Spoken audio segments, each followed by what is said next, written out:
Everything is on the table. Yan ang mga salitang binitawan ng Prime Minister ng Canada noong February 24 nang magpahayag ito na ang Canada ay magpapatuloy sa kanilang mas matinding hakbang sa digmaan sa Ukraine. Ibig sabihin, inihahanda na ng Canada ang pagpaparusa sa Russia at ang matindi rito, gagawin nila ito gamit ang mismong pera ng Russia. Nagulantang ang US sa hakbang na ito ng Canada. Ngunit ano ba talaga ang plano ng bansa at ano ang magiging epekto ng mga desisyong ito sa Ukraine? Nagsimula ang lahat sa isang pangako. Noong February 24, nagtipon-tipon ang mga lider mula sa iba't ibang bansa para sa isang Peace and Security Summit na ginanap sa Kiev. Isa sa mga lider na dumalo ay ang Canadian Prime Minister na si Trudeau, kung saan nagpahayag ito ng isang mahalagang anunsyo upang markahan ang ikatlong anibersaryo ng pagsisimula ni Putin ng kanyang tinatawag na Special Military Operation. $5 billion na tulong sa Ukraine ang agad binanggit ng Prime Minister. Base kay Trudeau mga kapatid, ang digmaan sa Ukraine ay hindi isang labanan na hinihiling, pinasimulan o inanyayahan ng Ukraine sa anumang paraan. Ang mga pahayag na ito ay isang direktang sagot sa pahayag ni Pangulong Donald Trump ng US na tila sumusuporta sa mga pahayag ng Russia na ang Ukraine ang nagpasimula sa 3 taong digmaan laban sa Russia. Noong February 2024, nagbigay ng parehong pahayag si Vladimir Putin ng Russia. Sinabi nito na hindi umano sila ang nagsimula ng digmaan noong 2022. Sa halip, ang Ukraine ang talagang nagpasimula ng digmaan noong 2014. Ang layunin lamang daw ng Russia ay tapusin ang digmaang ito. Ngunit tinututulan ng Canada ang paglalahad ni Putin ng dahilan sa kanyang pagsalakay sa Ukraine, kung saan sinabi nito na nais lamang ng Russia na magpalawak ng teritoryo at kontrolin ang Ukraine. Kasabay nito ay tinatanggi rin ng Canada ang kamakailang pahayag ni Donald Trump na si Zelensky ang nagpasimula ng digmaan. Sa summit sa Kiev, malinaw na sinabi ng Prime Minister Justin Trudeau na ang digmaan sa Ukraine ay isang digmaang nagsimula sa iisang dahilan lamang, ang burahin ng kasaysayan ng Ukraine at palawakin ang imperyo ng Russia. Ngayon mga kapatid, bilang tugon sa hidwaan, nakahanda na ang Canada na magpadala ng $5 billion na tulong sa Ukraine. Pero ang twist, walang pera na manggagaling direkta mula sa Canada. Sa halip, gagamitin ng Canada ang mga pondo mula sa mga ari-arian ng Russia na kinumpiska at na-frozen sa loob ng kanilang teritoryo mula nang magsimula ang digmaan ni Putin. Ibig sabihin, magkakaroon ng kakayahan ng Ukraine na lumaban laban sa Russia gamit ang sariling pera ng Russia. Hindi pa rin nagtatapos mga kapatid, lalala pa ang sitwasyon para kay Putin dahil ang $5 billion na inihahanda ng Canada na ipapadala sa Ukraine ay simula pa lamang. Hindi ito ang pinakamataas na halaga na maaaring ibigay ng Canada mula sa mga frozen assets ng Russia. Ito ay isang paunang bahagi lamang ng kita mula sa mga ari-arian na iyon. Sa mga susunod na taon, nangako ang Canada na ibibigay nila ang lahat ng mga pag-aari na konektado sa mga oligarka at gobyerno ng Russia sa Ukraine. At patuloy nitong hinihikayat ang mga Europeans na gawin din ang parehong hakbang sa mga Russian assets na kanilang na-frozen. Inilaban din ng Canada na kahit na sa pinakamaliit, dapat ay ibigay ng mga bansang ito ang interes na kinita mula sa mga ari-arian sa Ukraine. Sa madaling salita, marami pang tulong ang darating. Bagamat ang $5 billion mula sa Canada ay isang napakalaking halaga, ngunit ito ay isang patak lamang kumpara sa $300 billion na halaga ng mga sovereign Russian assets na na-frozen sa mga Western banks. Ang $300 billion na ito ay kumakatawan sa halos kalahati ng kabuuang reserba ng Russia na $612 billion na nakatago sa mga foreign currency at ginto noong December 2023, kung saan kontrolado ng Canada ang isang malaking bahagi ng mga ari-arian na iyon. Ayon sa Reuters, ang Russia ay kasalukuyang may hawak na $19 billion sa mga dolyar ng Canada.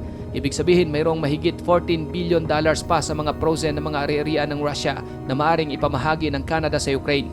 Tulad ng nabanggit natin kanina, hinihikayat ng Canada ang Europa na sundan ang kanilang hakbang at simulan ang paggamit ng mga na-frozen na ari-arian ng Russia upang suportahan ang Ukraine. At hindi ito nag-iisa sa panawagang ito.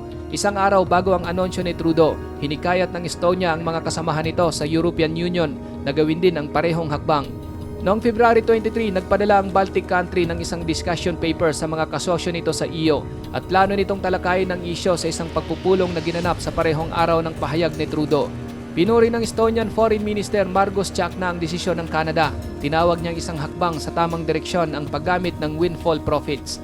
Ang karamihan ng mga frozen na ari-arian ng Russia ay hawak ng mga bangko sa Europa at Britanya. Mula sa kabuang $300 billion na na-frozen na ari-arian, $207 billion ang ininvest ng Russia sa euro. Kung pakakawala ng mga bansang EU ang perang ito, halos doblehin ito ang $138.57 billion na naitulong na nila sa Ukraine mula nang magsimula ang digmaan. Ang Russia ay may hawak na humigit kumulang $37 billion sa British pound assets na kung pakawalan ay maaring magdala sa kabuang kontribusyon ng Europa ng $244 billion. Isa itong malaking dagok sa mga ambisyon ni Putin. Ang mga panawagan ni Trudeau at ng Estonia na gamitin ang mas epektibo ang mga na-frozen na ari-arian ng Russia ay kasalukuyang hindi pa umuusad. Gayunpaman, hindi ito magiging hadlang sa Ukraine dahil malapit nang tumanggap ang bansa ng $5 billion na pondo na maaari nitong ilaan sa kanilang lumalagong industriya ng armas. Pagtungtong ng 2024, tinatayang nasa 500 arms producer ang nagpapatakbo sa Ukraine na may kabuuang 300,000 na mga manggagawa. Ang donasyon ng Canada mula sa mga na-frozen na ari-arian ng Russia ay magkakaroon ng malaking epekto sa research and development para sa mga producer ng armas na ito. Ibig sabihin, mas maraming armas ang magiging available para sa Ukraine upang palakasin ang kanilang depensa laban sa Russia at tiyak na magiging isang malaking pagkabigla ito kay Putin. Habang nahaharap naman ang Amerika sa sarili nitong mga isyo, hindi pa tapos si Trudeau sa kanyang mga anunsyo. Ang $5 billion frozen Russian assets na ipinagkaloob ng Canada sa Ukraine ay naging headline sa Kiev Peace Summit. Ngunit mayroon pang ibang ibinahagi ang Prime Minister. Hindi lang pera mula sa Russia ang matatanggap ng Ukraine. Makakatanggap din umano sila ng mga sasakyan at isang grant mula sa Canada. Ang mga detalye ng grant ay limitado pa. Ngunit malinaw na ito ay gagamitin upang tulungan ng Ukraine na mapabuti ang kanilang seguridad sa enerhiya, lalo na sa harap ng patuloy na mga pag-atake ni Putin sa power grid ng Ukraine. Tungkol naman sa mga donated na sasakyan, ginamit ni Trudeau ang Kiev Summit upang mangako ng 25 LAV-3 para sa Ukraine. Ang mga light armored vehicle na ito na kahawig ng mga mini-tank ay magbibigay sa Ukraine ng malaking kakayahan sa mobility at firepower sa larangan ng digmaan. Ang mga LAV-3 ay kayang umabot ang bilis ng 62 miles per hour at nakakapaglakbay ng hanggang sa 280 miles bago nangangailangan ng refueling. Kaya rin lang tumawid sa mga trench na may lalim na 6.5 feet, isang mahalagang tampok dahil sa pagdepende ni Putin sa mga taktika ng trench warfare. Bawat LAV-3 ay nilagyan ng M242 Bushmaster 25mm na kanyon at isang CJ7 62mm Koshel machine gun na parehong nagpapaputok ng standard NATO rounds. May opsyon din ng Ukraine na magdagdag ng 76mm smoke grenade dischargers para sa mga evasive maneuvers, pati na rin ng MAG-58 turret-mounted machine gun upang dagdagan ang firepower. Ang naturang masasakyan ay may mga thermal sights na nakakabit sa mga periscope at viewing ports para sa driver, commander at gunner na tinitiyak na ang LAV-3 ay magiging epektibo sa gabi gaya ng sa araw. Bilang karagdagan, ang LAV-3 ay may kasamang integrated GPS, digital compass system, BHF at Harris high-frequency radios at isang automatic warning system na idinisenyo upang labanan ang mga karaniwang laser threat sa larangan ng digmaan. Maliban sa mga LAV-3, magbibigay din ang Canada ng 2 combat support vehicle sa Ukraine. Higit pa rito, magbibigay din ang Canada ng pagsasanay sa Germany para sa mga sasakyan na ito upang matiyak na magagamit ito ng husto ng mga tropa ng Ukraine. Bilang karagdagan sa 5 billion na frozen assets ng Russia, ipinangako rin ni Trudeau na magbibigay ang Canada ng isang landing system para sa F-16 fighter jets ng Ukraine, pati na rin ang 4 na flight simulators na nakatune para sa mga jet na ito. Mahalaga sa Ukraine ang mga simulators. Natutulungan ito ang bansa na magsanay ng mas maraming piloto para pamahalaan ang 61 sa mga F-16 na ipinangako ng ilang European allies. Kasama sa military aid package ng Canada ang mga bala, first aid kits at mga drone camera components na magpapatibay sa mga pagsisikap ng Ukraine sa depensa. Bilang karagdagan, ipinangako ni Trudeau ang pagpapatuloy ng mga training programs para sa mga tropa ng Ukraine na tinitiyak na sila ay handa sa pagtatanggol ng Western-led world order laban sa pagsalakay ng Russia. Ngayon mga kapatid, kung naging masigasig ang Canada na suportahan ng Ukraine at labanan ng Russia, tila iba naman ang naging pananaw ni Donald Trump ng Amerika. Ang Pangulo ng US ay mayroon ng tensyonadong relasyon sa Canada. Bago pa man siya naupo sa pwesto, inangkin na nito na dapat gawing ika-51 na estado ng US ang Canada. Ipinapakita rin niya ang patuloy na hindi paggalang sa Prime Minister ng Canada, kung saan tinatawag niya ito bilang gobernador sa halip na Prime Minister tuwing may pagkakataon. Bagamat marami ang nagsasabing biro lang o hindi seryosong pahayag ang mga sinabi ni Trump, ngunit nagbibigay ito ng ilang pananaw kung paano tinitignan ni Trump ang isa sa pinakamalapit na kaalyado ng Amerika.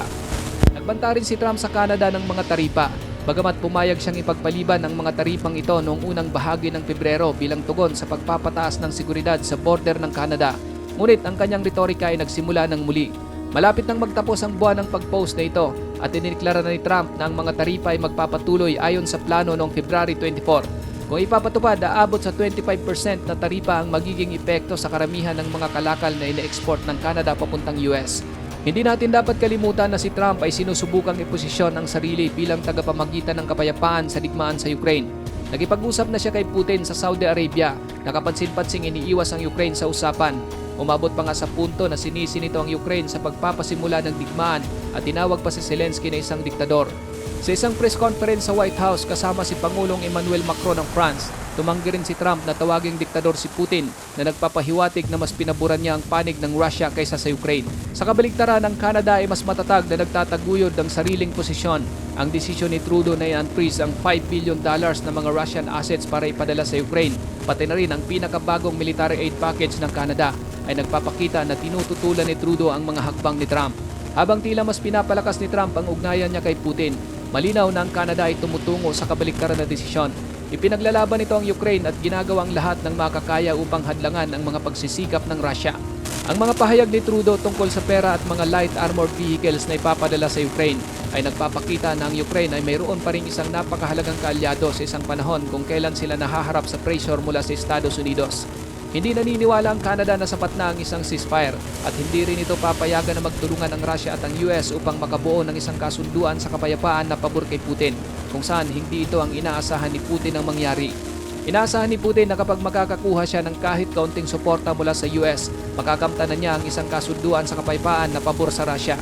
Ngunit dahil sa mga naging hakbang ng Canada na hadlangan ng kanyang plano, nagiging patas ang sitwasyon at malamang hindi na ito papabor sa Russia at marahil ang posisyon ng Canada ay nagsisimula ng magkaroon ng epekto kay Putin. Mayroon pang isang maliit na aspeto ang hindi natin natalakay mga kapatid. Naalala mo ba ang quote na ginamit natin sa simula ng video? Ang katagang sinabi ni Trudeau na everything is on the table. Ang komentong ito ay hindi tumutukoy sa pag-unfreeze ng Canada ng $5 billion mula sa mga assets ng Russia o ang pagpapadala ng isang bagong round ng military aid sa Ukraine. Sa halip, ito ay tugon sa isang simpleng tanong mula sa mga reporters na kung handa ba daw na magpadala ng mga sundalo ang Canada sa Ukraine. Hindi tinukoy ng tanong kung ang mga sundalong ito ay magiging bahagi ng isang peacekeeping force o kung ang military ng Canada ay lalaban kasama ng Ukraine. Ngunit para kay Trudeau, tila hindi mahalaga ang pagkakaibang yon. Ayon sa kanya, kailangan umano ng Canada na magpatuloy na gawin ang mga bagay na mas nakakabuti at handa silang makipagtulungan sa kanilang mga kapitbahay. Hindi binanggit ng Prime Minister na hindi magpapadala ng tropa ang Canada sa Ukraine. Kaya naman ang tanong, inihanda na kaya nito ang army ng Canada sa Ukraine kung kinakailangan? Maring hindi rin, ngunit tulad ng sinabi ni Trudeau na everything is on the table. Ngayon mga kapatid, kung ang Canada ay direktang makikialam sa conflict sa Ukraine bilang isang fighting force o bilang bahagi ng isang peacekeeping mission, ipapadala nito ang ika-28 sa pinakamalakas na military sa buong mundo. Ayon sa Global Firepower, mayroong 68,000 aktibong military personnel ang Canada at dagdag pa ang 27,000 na mga nakareserba. Bagamat tila medyo maliit ang mga numerong ito, lalo na kung ikukumpara sa kalakhan ng conflict na nilikha ni Putin sa Ukraine, tatanggapin ng Ukraine ang anumang tulong na maaari nitong makuha, lalo na't marami sa mga sundalo ng Canada ay mataas ang pagsasanay at nakilahok sa mga operasyon na pinangunahan ng NATO sa nakaraan.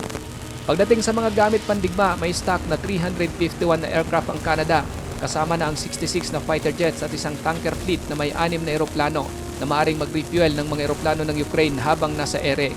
Malaki rin ang inventaryo ng mga military vehicle ng Canada na may higit sa 21,700 sasakyan na maaaring i-deploy. Dagdag pa rito ang kanilang kahanga-hangang Navy na binubuo ng 73 assets na may kabuang tonnage na 119,637. Kabilang dito ang 4 na submarino at 12 frigates.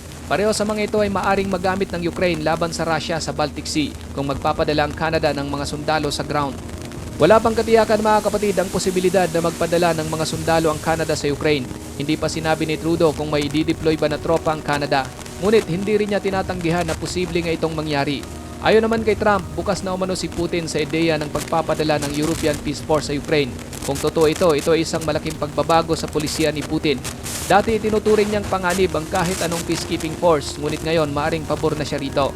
Maaring isang araw madadagdagan ng European Peace Force ng mga sundalo ng Canada. Ngunit kailangan pa nating maghintay. Sa ngayon, malinaw na ang Canada ay patuloy na sumusuporta sa Ukraine. Ang pag-unfreeze ng $5 billion mula sa mga na-freeze na ari-arian ng Russia ay makakatulong sa Ukraine, pati na rin ang mga military aid na pinapaabot ng Canada. Ang pinakamalaking takot ni Putin ngayon ay ang pag-aakala niyang magkakaroon siya ng benepisyo sa pagbibigay ng pressure ng US sa Canada. Ngunit ang hindi niya namalayan, patuloy ang suporta ng Canada sa Ukraine at ito ay magpapalakas sa bansa laban sa patuloy na pagsalakay ng Russia. Ikaw kapatid, ano ang masasabi mo sa bidyong ito? Para sa iyong opinion, i-comment mo na yan sa ating comment section sa ibaba. At kung nagustuhan mo naman ang bidyong ito, paiwan naman ako ng like at subscribe na rin sa ating munting channel. Maraming salamat sa panonood hanggang sa susunod na naman nating upload. Peace out!